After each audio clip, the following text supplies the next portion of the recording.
Now Sprite slam cam to replay that one. That's a nice finish in transition, partner. That's exactly how you run the break. Tom Thibodeau is the new head coach of the Chicago Bulls. He's been an NBA assistant, Clark, for the last 2 decades. And he's been considered a defensive mastermind. And you see how the Celtics have played defense under his leadership, and you can't argue with that. That is breaking coaching under Bill Musselman with the expansion Timberwolves back in '89. And he drops it in on the way. Rose has got 6. He's just so gifted offensively. He's a tough guy to match up with. Wade outside. Has him a screen. A slam dunk by Wade. That's good execution there. I mean, use that screen to give yourself an alley to the basket. Right, and they use it well. It's reading what's ahead of you. Yeah, nice. And Bogans gets it to go. Thibodeau was at the helm defensively for the Boston Celtics, Clark, since the summer of '07 in their defensive coordinator position. Yeah, and it's nice to hear what some of the Celtics players had to say. Paul Pierce said he's one of the hardest working assistant coaches that he's ever been around. Kendrick Perkins, Tibb has been the best thing that happened to him. Wow. High praise. Indeed. That's good. Clark, what great offense we've always seemed to see from LeBron. Last season, it seemed he settled less for jump shots, and as a result, he had a career-best field goal percentage.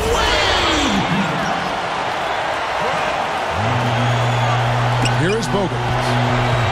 58 seconds left in the first. Here's Rose. Another one falls for Chicago. Right now, he's just too good, Kevin. Way too good. They need to bring a second defender and try to make him give up the ball. And Clark, LeBron can get to the rim just about at will. Nobody in the league has his combination of strength, quickness, and ball handling ability. That's why he's such a force getting to the basket, Kevin. He got baited into throwing that one. The defense was well on top of him. He's picked up by Dan. LeBron James again. LeBron's now got 8 points. And so here is Chicago. 4-point game. Here's Rose. And the Bulls tack on 2 more. Here is Bibby. From deep. And again, Miami with the triple. Here's Rose. Here's Noah. And the one-handed jam to finish. A pretty finish right there, Kevin. Take it up and then throw that thing down. He didn't have to make it special, but get the job done. That's right. Keep it simple. Bibby misses. Outside Rose. No dice from the top of the key. And so the end of one sees some big buckets. Heat lead by...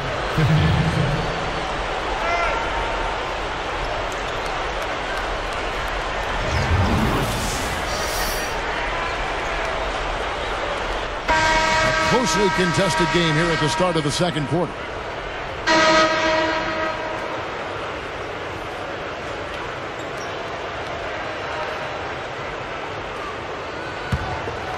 Here's Rose.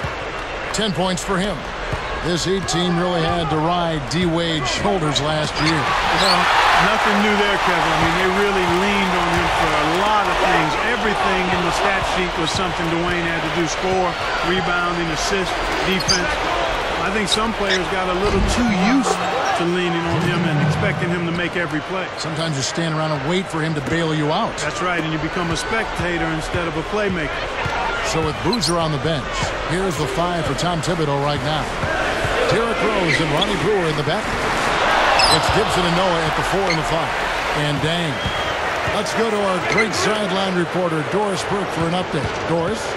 Kevin, when both LeBron James and Chris Bosh decided to leave their teams to join the Heat, many people almost couldn't believe what they were seeing. Udonis Haslem said it just didn't seem real. It seemed like something on a TV show, a video game. That would be a team my son would put together on NBA 2K. Guys, no question. This is unprecedented player-driven shift of power, sending shockwaves throughout the NBA. The story of the offseason, no question. Thank you, Doris. And with their team-building process, they were biding their time so they could reload this offseason. Now they're poised for big things, and they think a deep playoff push in the East. Dwayne Wade has carried the Heat on his back now for what, 4 years? It seems like since he's been there. I mean, he has little bit more help and the opportunity perhaps to make some noise in the playoffs. Brewer, good. Here's LeBron. 10 points for him. He's picked up by Dang. James kicks to Chalmers. Snatched away. Chicago trailing here. Here's Dang. And the Bulls tack on 2 more. And Clark with Wade in the Heat. How do you think this new team will mesh? Well, I think one of the keys is going to be now. They've been trading buckets and trading leads. What outstanding competitors out there. Pulls up. High post. Rose, no good. And Miami has possession. Cuts off the pass. I think this quarter particularly, we're seeing them having trouble keeping possession on the ball. Far too many turnovers right now. It bounces out of bounds after the shot. And some changes for Chicago. Carlos Boozer's checked in for Noah. Hogans comes in for Ronnie Brewer.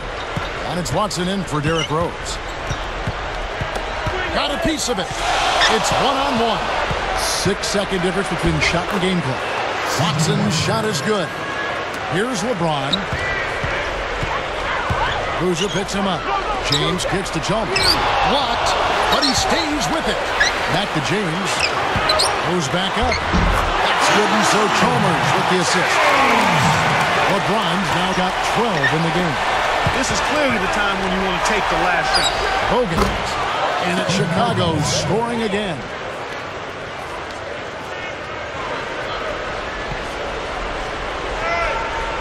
Here's Bibby. He has 6.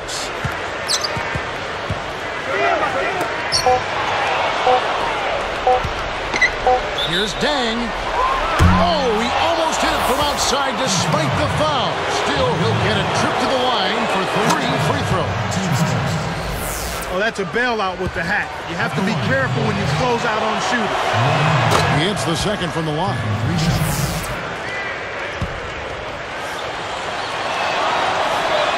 And he makes all 3.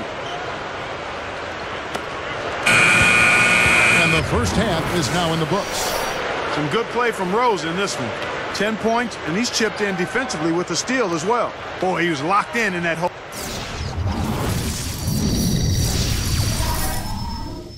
It's Tuesday in the NBA, and we're here with the HP Halftime Report to tell you all about it.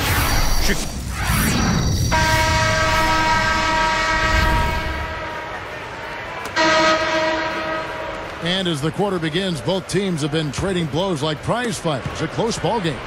The Bulls leading by 4. You know, Clark, considering the Heat were a team with so many free agents, a lot of whom knew they might not be coming back, they have remarkable chemistry in their locker room. Yeah, I think that's a credit to the character of the players, but also the coaching staff. They did a great job of playing unselfishly and focusing on wins over individual numbers. And I think you'd have to give a lot of that credit to the leadership of Dwayne Wade, quite honestly, Kevin. Chris Bosh and Udonis Haslem down low. Wade and LeBron fill out the wings, and Bibby. So that's who Eric Spoelstra starts the second half with. And let's go to Doris first. Doris, what do you have for us? Kevin, one thing we know for certain, LeBron James is one of the most powerful athletes in the NBA and most certainly one of the most powerful perimeter players in the game. So how much does he weigh? He isn't talking, saying only, I can't let everybody know everything about LeBron. But a source said James probably weighs around 270 pounds. I don't think you want to take a charge with that guy coming at you, gentlemen. We'll put you in traction. Thanks, Doris. Noah with the screen on Haslem. Dang with the bucket. Dang's got 7. And Clark, to expand on what you just said, a lot of the free agents were established veterans. Teams know what they can do individually. So the best thing they can do career-wise is just win. Yeah, I agree with you there. That's a great point, Kevin. But also it speaks to the organizational leadership from the front office. And then you go into the locker room with Dwayne Wade. And the organization itself feels stable. I think the players can settle in and focus on the things that are going to give you the best chance to win. Here's Bosh. Gets the bucket and the foul. That one on Rose. Yeah, that's a good job of getting the ball down low like that. I mean, those are hard to stop from that way. Mario Chalmers, he's checked in for Mike Bibby. And for Chris Bosh, it seemed a foregone conclusion, Clark, for much of last season that he'd end up with the new team. Well, Bosh played about as well as he could last year. 6th in the league in rebounding, top 10 in scoring, and the Raptors still didn't make the playoffs. He probably felt like he'd done all he could in Toronto. The steal. It's a neck-and-neck game here in Miami. Here's Rose. Got a hand on it. Here's Miami now. They lead by 1. James. And a foul on the shot. He'll go to the strike for 2. First free throw is good.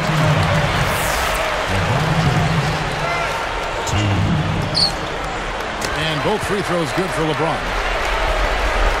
Here is Rose. 12 points for him.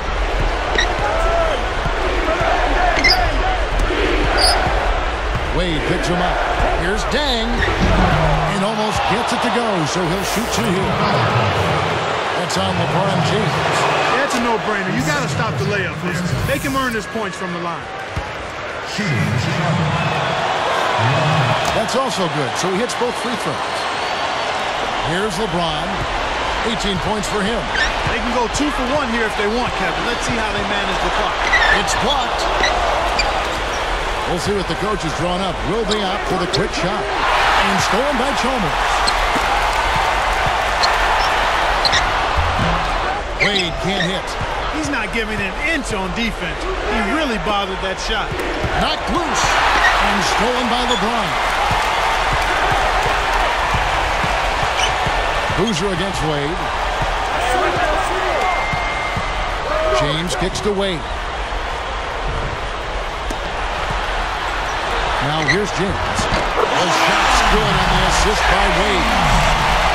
20 points for LeBron. Well, he's really been big for their team, finding a way to consistently get it done on the scoreboard. And that's the end of the quarter in a neck-and-neck game we've watched so far.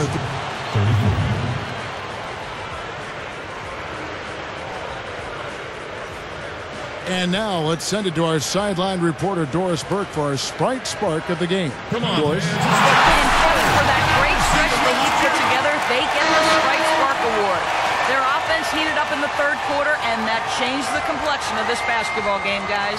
Great, Doris. That big scoring run being a difference maker, Clark, in this game. Well, it often comes in spurts, Kevin. Spurtability is what I call it, and that's what happened today. So with Rose on the bench, here's the 5 for Tom Thibodeau right now. Carlos Boozer and Joakim Noah are inside. Then it's Watson. Then it's Taj Gibson. And Corver. Wade picks him up. Takes a 3. Kyle Korver. And that's good. That's a good job going right back at him with the 3 of their own. Here's Haslam. And foul called as he misses. He'll go to the line and shoot 2. That's on Joakim Noah.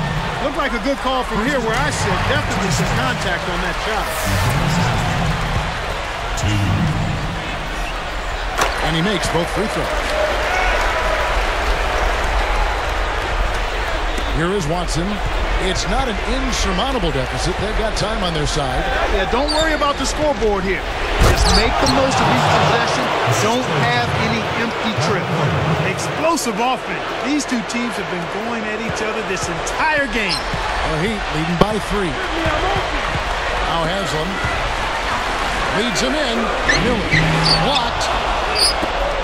2:05 left in the fourth. Watson's shot is off. Once he gets it inside, Kevin, he's really a good finisher. That's a good effort defensively to force the miss. Chalmers. The Bulls have it, and it's a one-possession game. On 7, and that one's good by Noah. When he gets it going like this, you've got to double team. That's your only hope. And the Heat all time here. They're winning by 1. On 45 left in the game. Both teams deciding to change it up. Now let's go over to the sideline with Doris Burke. Guys, over that last break, I listened to Eric Spoelstra address his team. He told them, fellas, this game is going to come down to who wants it more.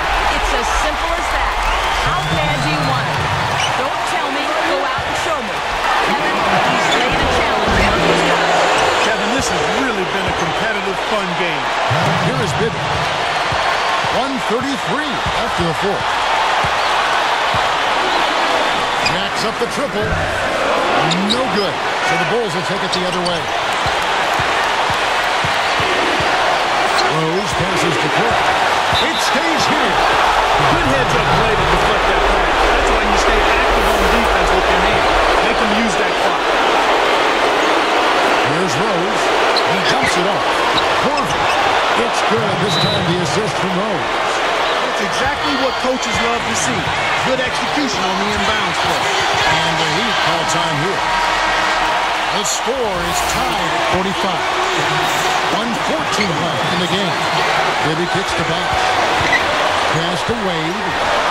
Got a piece of it. The Bulls with a chance to retake the lead. Buck is whistled for reaching in. That is his first foul of the game.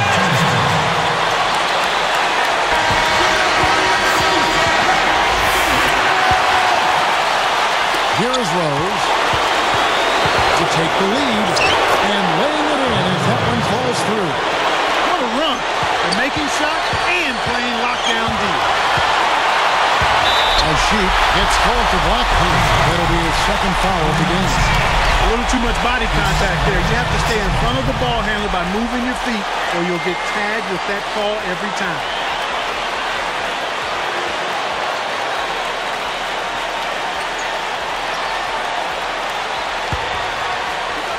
Here's Bibby.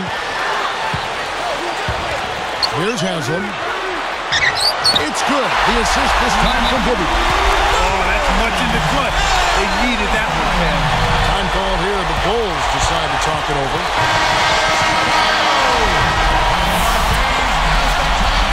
Here's Rose. The inbound. And he makes it look so easy, laying it right in. Yeah, both teams have ramped it up here in the second half. Less than 1 minute left. It's one-on-one. Here's a Sheik. And it's off. Questionable decision-making there. This is where you have to execute your offense and get a high-quality shot. And the turnover by Miami. Huge turnover there, and at a bad time, too. You have to value every possession. They can burn some time off the clock here. They got the lead. Might as well milk some time off the clock here. That's good. And the Bulls lead by 4. Yeah, they're looking in pretty good shape right now unless they have a total collapse. And the Heat call time here. They're losing by 4. 22 seconds left in the fourth. Clark, what are your thoughts? Every second counts now. You got to score quickly, then foul. For 3, Bibby. Now the Bulls with it. They're on a 17-7 run. And the intentional foul called as they try to prolong it here. That's the right move. Stop the clock. Hope they make a mistake you can take advantage of it. Perfect from the line. And it's a 6-point ball game. Clutch free throws there. He drained them all to raise the lead. Here's Bibby. Over Gibson. It's blocked. Here's Corbin. Flushes it in. Put a fork in him, Kevin. This one's over. Now Haslam. From deep three-point range. And so it's Chicago winning this one.